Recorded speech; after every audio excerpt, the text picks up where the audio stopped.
All right, hey guys, OFD checking in here, and today we have a beautiful 1969 Rolex Oyster Perpetual Datejust reference number 1603.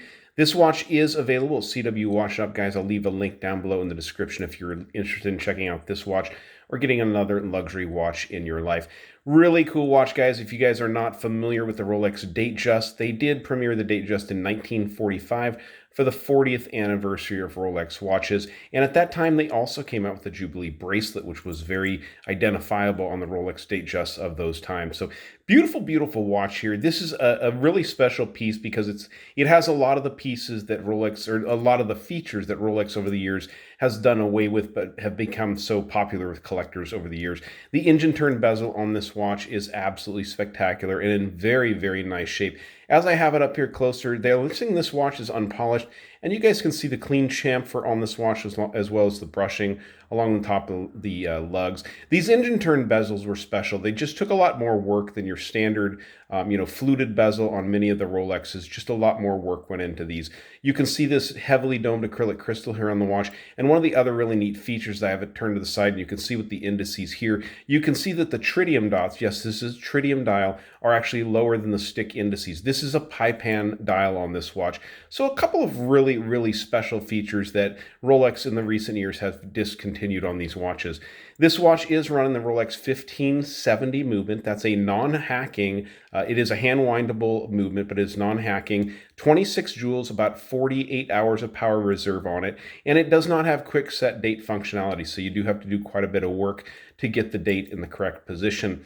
18 karat gold on the indices and the hands on this watch, which is very beautiful. The patina on the dial, this is actually a black dial that has kind of patinaed almost like a charcoal gray color. There's also slight patina on the indices where the tritium lume is.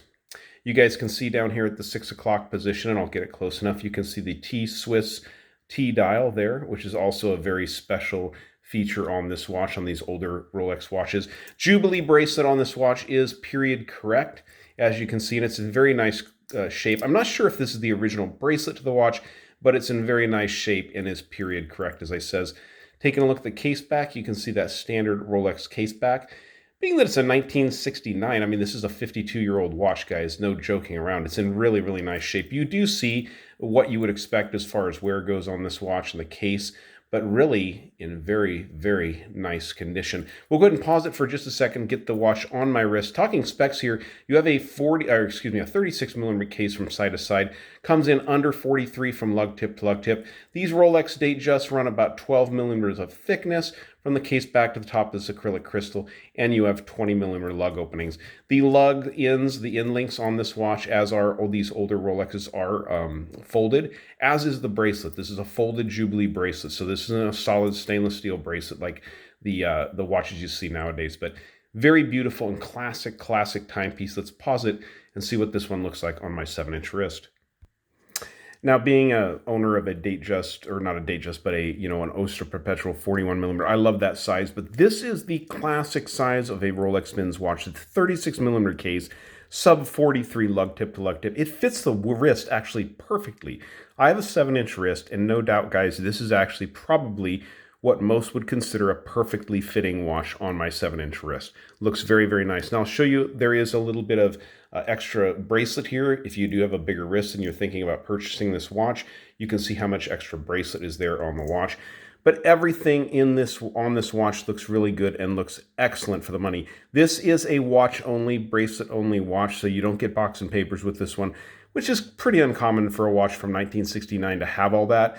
But this is a watch and bracelet only. So if you guys are interested in this watch, or like I said, another luxury watch in your life, check out the links down below in the description to CW Watch Shop and see if they have something you like. All right, guys, you like the video? Give me a thumbs up down there at the bottom. And if you've not subscribed to the OFD channel yet, please do. Thanks, guys.